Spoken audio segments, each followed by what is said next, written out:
오늘 함께 볼 하나님의 말씀 시편입니다. 2월 달에는 우리 시편 말씀 보고 함께 은혜를 나누고 서로 격려했으면 좋겠습니다. 시편 128편 1절부터 6절까지 말씀입니다. 성경을 다 찾으셔서 한 목소리로 봉독합니다.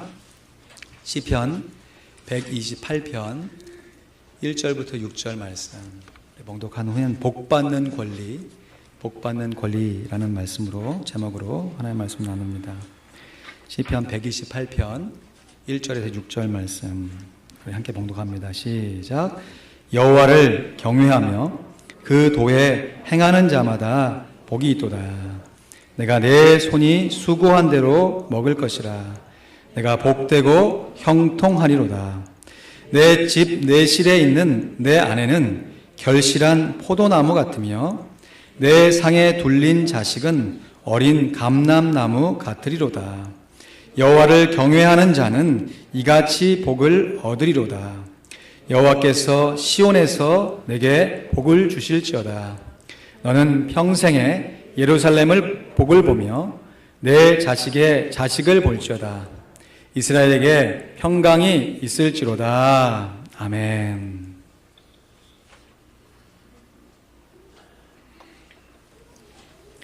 감사합니다.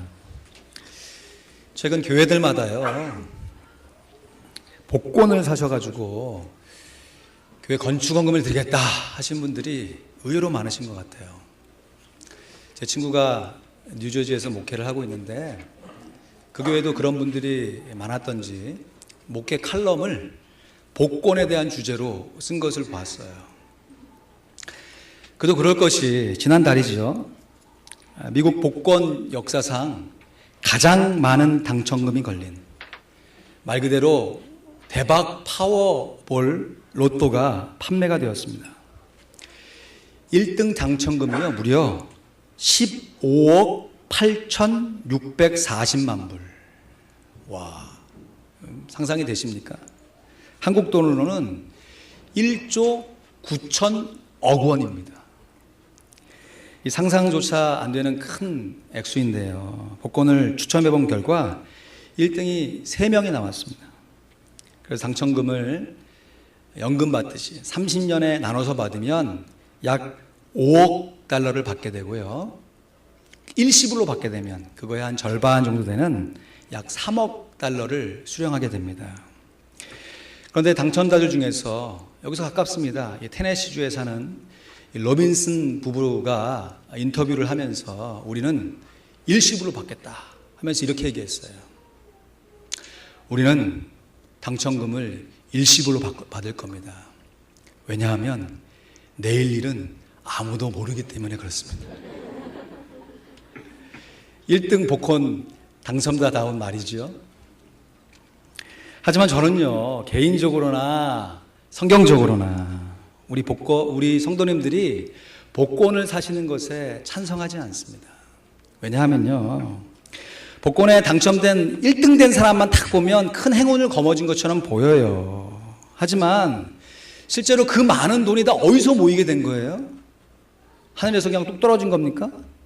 복권회사들이 자선사업 하듯이 그 사람에게 그냥 준 거예요? 아니지 않습니까? 이름도 알지 못하는 수많은 사람들의 돈이 조금 모여져가지고 말이 복권 당첨이지. 어떻게 보면 일종의 밀어주기 도박을 한 것이에요. 실제로 1등에 당첨될 확률이요 2억 9,220만 분의 1이랍니다.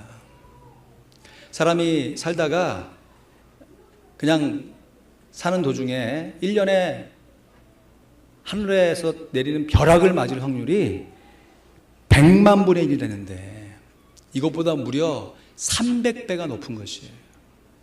그러니까 이번에 1등이 3번 나왔다라고 하면 얼마나 많은 사람들이 복권을 샀냐면 약 9억 만 개의 복권이 팔린 것이에요.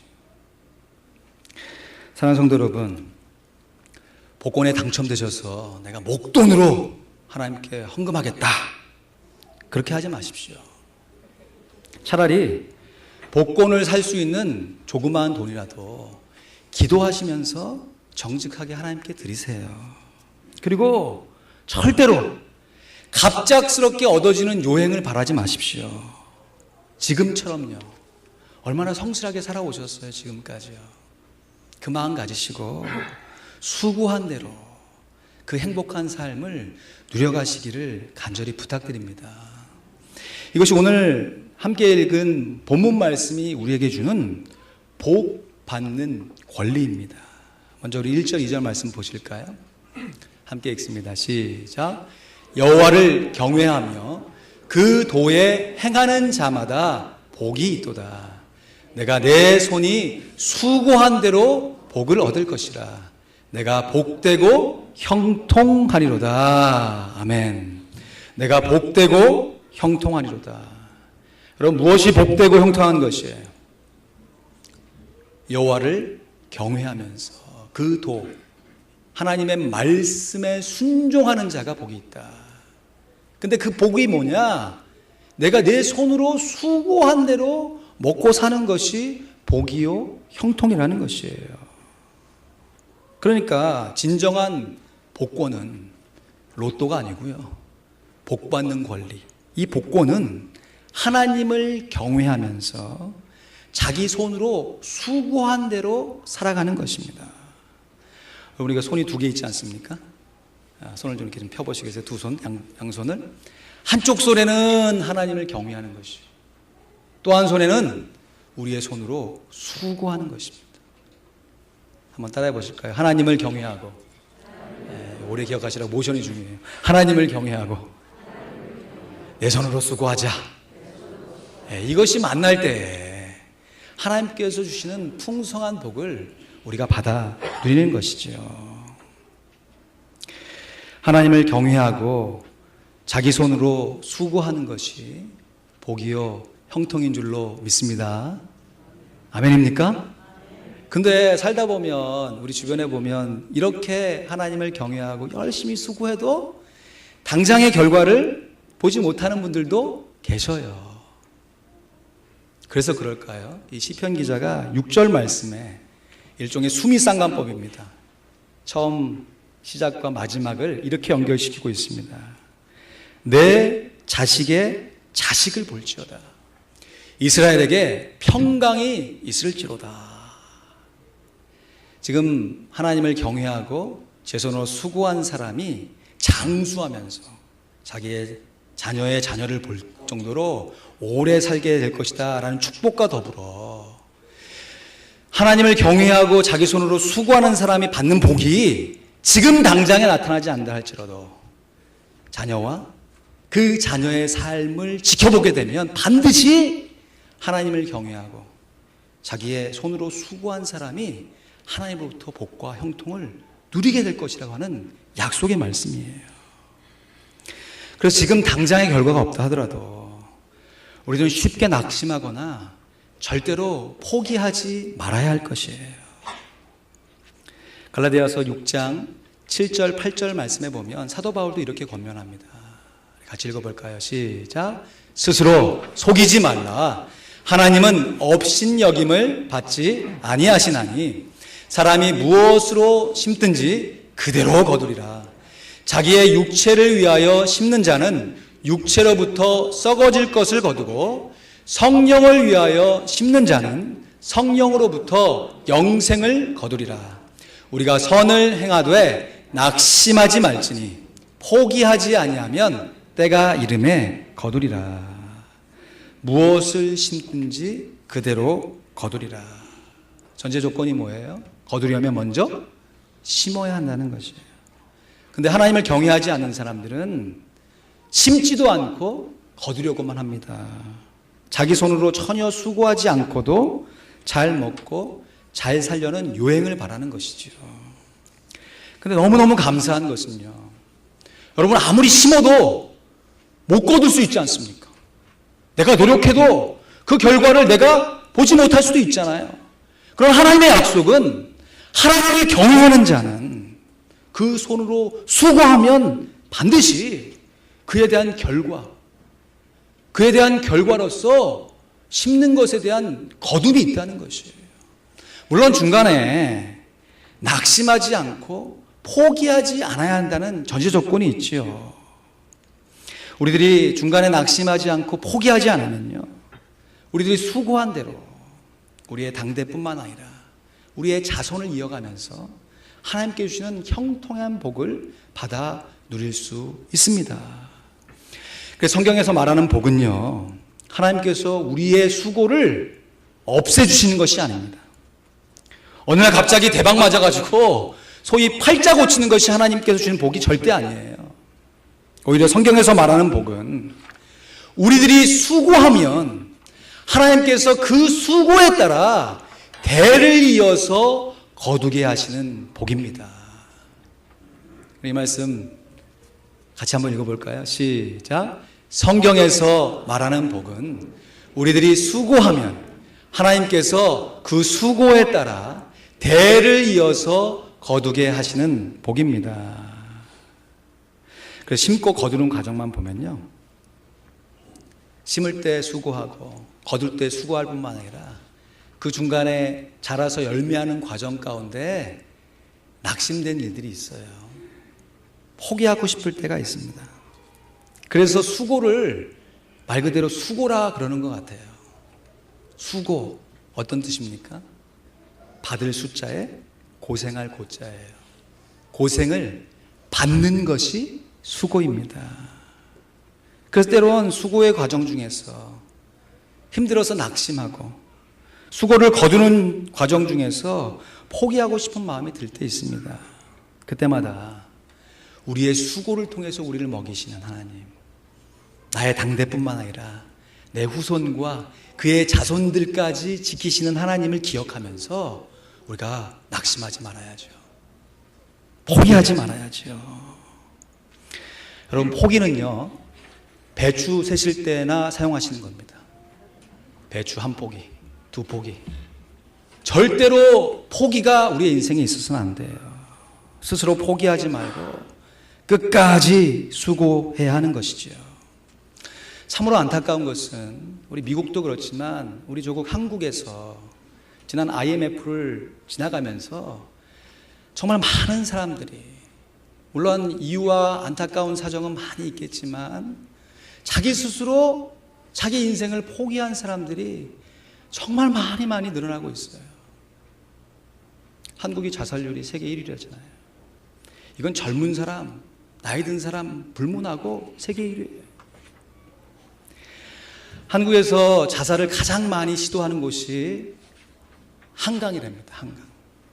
한강 다리에 다 올라가지고 뛰어내리는 것이죠. 하도 많은 사람들이 한강에 오르니까 한 생명보험 회사에서요, 이래서는 안 되겠다라고 해서 자살 방지 캠페인을 벌이는데, 이 문화부 장관이었던 이어령 교수님에게 짧지만 사람들의 마음을 되돌릴 수 있는 자살 방지 문구를 하나 만들어 달라 이렇게 부탁을 했대요. 그래서 실제로 그 문구를 한강다리에 이렇게 붙여가지고 그것을 보고 새로운 마음으로 살아가는 사람들이 많았대요. 정말 짧지만 강력한 문구인데요, 이겁니다. 자살을 거꾸로 하면 살자. 자살을 거꾸로 하면 살자. 힘들고 어려운 그 마음, 낙심된 마음이 있지만 마음을 돌이켜서 죽기를 결정했던 그 각오를 가지고 다시 한번 살자. 여러분, 우리들의 수고의 과정 가운데 힘들고 어려운 일을 만나게 될 때 우리가 하나님께 주신 위로와 사랑을 가지고 다시 한번 일어나 하나님께 주신 그 복을 끝까지 받을 때까지 우리가 계속해서 수고하고 함께 애쓰는 우리 모두가 되기를 주님의 이름으로 축원드립니다. 내가 내 손이 수고한 대로 먹을 것이다. 우리가 선을 행하되 낙심하지 말지니 피곤하지 아니하면, 포기하지 아니하면 때가 이름에 거두리라. 우리 하나님께서 우리가 수고한 대로 우리를 먹이시며 우리가 수고한 대로 우리로 하여금 거두게 하실 줄로 믿습니다. 그러면 좀 더 구체적으로요, 이렇게 하나님을 경외하면서 우리 손으로 수고한 대로 사는 이 복받는 권리를 어디에서부터 받게 되는가? 이어지는 본문 말씀에 보니까 이러한 복을 우리들이 가정과 성전을 통해서 받게 된다 노래합니다. 이것도 두 손이 있으니까 가정과 성전을 통해서. 먼저 오늘 본문 3절 말씀이 가정을 통하여 받는 복을 이렇게 노래하네요. 내 집 내실에 있는 내 아내는 결실한 포도나무 같으며 내 상에 둘린 자식은 어린 감람나무 같으리로다. 내실이라는 것은 우리식으로 표현하면 집 안방을 얘기하는 것이. 집 안방에 있는 아내가 결실한 포도나무 같고 상에 둘린, 지금 식사하기 위해서 식탁에 둘러앉아서 함께 먹고 있는 자식이 파릇파릇하게 자라나는 어린 감람나무와 같은 것이 바로 하나님을 경외하며 수고하는 사람들이 누리는 복이요 형통이라는 것이죠. 한마디로 남편과 아내가 행복하고 부모와 자녀가 행복한 가정을 함께 세워가는 것이 바로 하나님 안에서 누리는 진정한 복이요 형통이라는 것이에요. 그래서 하나님께 주시는 복과 형통한 인생은 가장 먼저 가정을 통해서부터 받아야 하는 것이에요.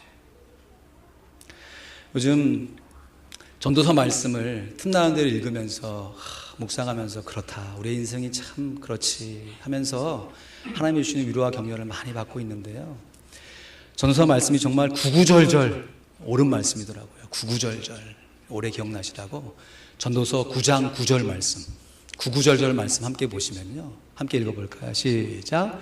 내 헛된 평생의 모든 날, 곧 하나님이 해 아래서 내게 주신 모든 헛된 날에 사랑하는 아내와 함께 즐겁게 살지어다.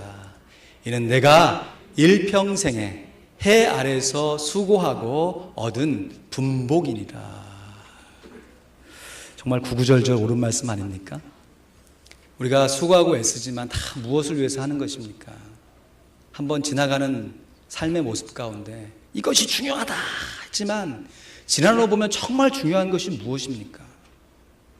지혜자 전도서 기자가 우리가 하는 모든 것이 다 헛된 날인데 그 안에서 수고할 때 사랑하는 아내와 함께 즐겁게 살라는 것이.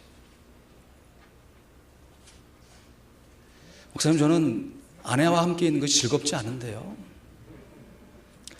아내가 포도나무같이 향기롭고 풍성한 모습이 아니라 이건 무슨 가시나무가처럼 너를 계속 찌르는데요.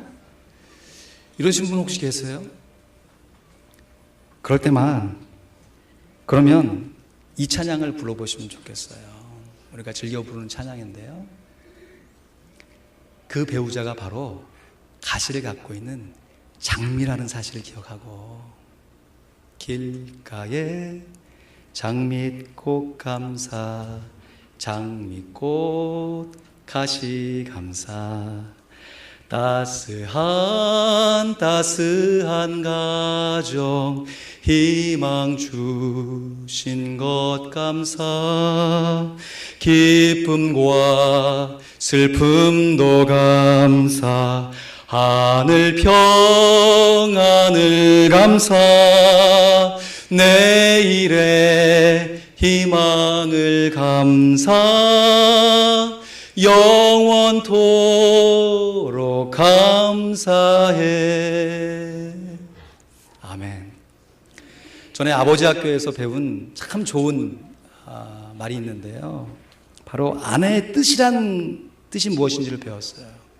우리가 남편과 아내 할 때 여러분 아내가 무슨 뜻인지 알고 아내 이렇게 하십니까?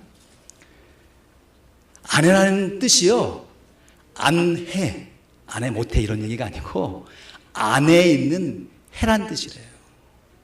그러니까 남편은 집 밖에 있는 해고요, 아내는 집 안에 있는 해이기 때문에 아내라는 것이죠. 그래서 이제 다른 사람에게 배우자를 소개하실 때 이 사람이 제 집사람입니다, 집 지키는 사람 이렇게 얘기하지 마시고요, 이분이 제 아내입니다, 집 안에서 해처럼 밝게 비춰주는 태양입니다 라고 소개해 보시면 어떻겠어요? 하나님께로부터 받는 복은 가정을 통해서 받는 것입니다. 배우자가 서로를 깊이 있게 사랑하며 아껴주면서, 또 함께 살아가는 자녀들이 둘러 안아서 함께 한 상에서 먹고 마시면서 함께 하나님을 경외하는 것, 그것이 바로 하나님을 경외하며 자기 손으로 수고한 사람이 받아 누리는, 그 당대뿐만 아니라 대를 이어서 받아 누리는 하나님의 분복, 정해진 복인 줄로 믿습니다. 하나님께서 주시는 이러한 복은요, 가정뿐만 아니라 또한 성전을 통해서 받아야 합니다. 하나님을 경외하며 수고하는 사람이 성전, 오늘로 말하면 교회지요. 이 교회로부터 받는 복을 오늘 본문 4절 5절 말씀이 이렇게 노래하네요. 여호와를 경외하는 자는 이같이 복을 얻으리로다. 여호와께서 시온에서 내게 복을 주실지어다. 나는 평생에 예루살렘의 복을 보며 했습니다. 이 구약 이스라엘 백성들에게 성전은요, 하나님께 드리는 예배와 하나님의 임재를 떠올리게 하는 거룩한 곳이었습니다. 그래서 실제로 1년에 몇 차례씩 절기를 맞으면 사람들이 예루살렘 성전에 올라서 하나님께 예배하면서 하나님의 은혜를 기억하며 그의 식구들과 함께 하나님을 찬양했습니다. 뿐만 아니라 이스라엘 백성들이 주권을 뺏기고 나라를 잃어서 포로로 잡혀가도요, 다니엘 어떻게 기도했지요? 하루에 몇 차례씩 하나님을 향해서 무릎 꿇고 기도하는데 어디를 바라보며 기도했습니까? 예루살렘 성전을 바라보며.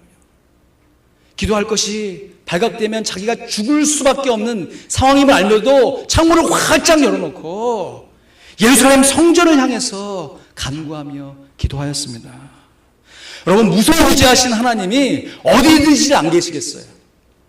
우리가 교회이고 하나님의 성전인데 우리가 지나는 어디든지 하나님이 우리와 함께 하실 줄로 믿습니다. 그럼에도 하나님께서 허락하신 복이 하나님의 성전, 하나님의 교회를 통해 흘러간다는 사실을 우리가 반드시 기억해야 할 것입니다. 오늘날 교회가 구약의 성전과 똑같은 기능을 하는 것은 아닙니다. 그럼에도 오늘날 구약의 성전의 의미와 가장 비슷한 기능을 하고 그 의미에 근접해 있는 것이 바로 신약의 교회예요. 성전 되신 예수님께서 교회의 머리가 되셔서 그 머리 되신 예수님과 함께 지체를 이어가면 예수 그리스도의 몸을 이루고 있는 교회. 여러분, 교회에서 드리는 예배를 통해 받는 복, 교회를 통해서 받는, 교제를 통해 받는 복, 기도를 통해 받는 복, 전도를 통해 받는 복, 찬양을 통해 받는 복, 선교를 통해 받는 복, 봉사를 통해 받는 복, 섬김을 통해 받는 복. 여러분, 이것이 우리의 수고와 노력으로 이루어지지만 이 모든 과정을 통해서 하나님께서 우리에게 복으로 함께 하시는 줄로 믿습니다. 오늘 본문 128편 역시요, 성전에 올라가는 노래예요. 성전에 올라가는 노래. 온 식구들이 함께 하나님께 예배하면서 예루살렘 성전에 올라가면서 불렀던 축복의 노래인 것이에요. 이러한 영적인 원리를 알고 있는 시편 기자가 가정의 식구들과 함께 노래하면서 예루살렘 성전으로 함께 올라가서 그 복을 함께 누리자라고 권면하고 축복하고 찬양하고 있는 것이죠. 교회를 통해서 이루어지게 있는 복, 결코 소홀히 여기시지 말기를 간절히 부탁드립니다. 우리 교회를 통해서 우리의 손으로 수고하여 누리는 복을 우리들이 하나도 남김없이 다 받을 수 있기를 우리 주 예수 그리스도의 이름으로 간절히 축원드립니다. 어느 전도지에, 교회 전도지에 보니까요, 이런 좋은 글이 있더라고요. 인생의 방황은 하나님을 만나면 끝이 나고 신앙의 방황은 좋은 교회를 만나면 끝이 난다. 같이 읽어볼까요? 시작. 인생의 방황은 하나님을 만나면 끝이 나고 신앙의 방황은 좋은 교회를 만나면 끝이 납니다. 진정으로 바랍니다. 우리 교회가 우리들의 신앙의 방황의 마침표를 찍는 곳이 되길 소원합니다. 그러기 위해서 이 아름다운 교회를 누가 수고하고 누가 세워가야겠습니까? 그냥 하늘로부터 뚝 떨어질 것을 기대하고 우리는 아무것도 안 하고 유행을 바라야겠습니까? 하나님을 경외하며 우리의 손으로 수고하여 하나님이 주신 이 아름다운 교회를 좋은 교회로, 신앙의 방향을 찍을 수 있는, 마침표를 찍을 수 있는 교회로 세워갈 때 하나님께서 우리들뿐만 아니라 우리 자손들뿐만 아니라 이제 앞으로 우리 교회의 식구로 살아가야 될 전도 대상자들의 삶 역시 하나님께서 함께 하시고 책임져 주실 줄로 믿습니다. 말씀을 맺으려고 그래요. 사랑하는 성도 여러분, 사랑하는 성도 여러분, 이제부터 복권을 사십시오. 로또 복권 사시는 것이 아니라 하나님께로부터 복받는 권리, 이 복권을 취하십시오. 사람들에게 복권을 사면 대박을 기대하지만 돌아오는 것은 쪽박이지요. 맨날 그거 아닙니까? 일시적인 기대감은 있을지 모르겠지만 차라리 그러한 마음을 기도함으로 하나님께 올리면서 지금까지 그렇게 살아오신 것처럼 여호와 하나님을 더욱더 경외하시면서 우리의 손으로 수고한 수고에 하나님께서 은혜를 베풀어 달라고 우리가 마음을 모아 우리의 가정과 교회를 더욱더 아름답게 세워가기를 소원합니다. 우리 모두가 하나님을 진실하게 경외하며 성실하게 수고하여서 우리에게 허락하신 가정과 교회를 통하여서 하나님께서 예비하신 형통한 복을 마음껏 받아 누리는 우리 모두가 되기를 주님의 이름으로 축원드립니다. 기도하겠습니다. 우리를 사용하여 주시옵소서. 우리의 소원이 있습니다. 교회를 교회되게 될 수 있도록, 가정을 온전한 가정이 될 수 있도록 우리가 하나님을 더욱더 경외하며 우리의 손으로 성실하게 수고하겠습니다. 들으신 말씀을 기억하시면서 우리의 속한 가정과 교회를 위해서 이 시간 합심하여 기도하겠습니다.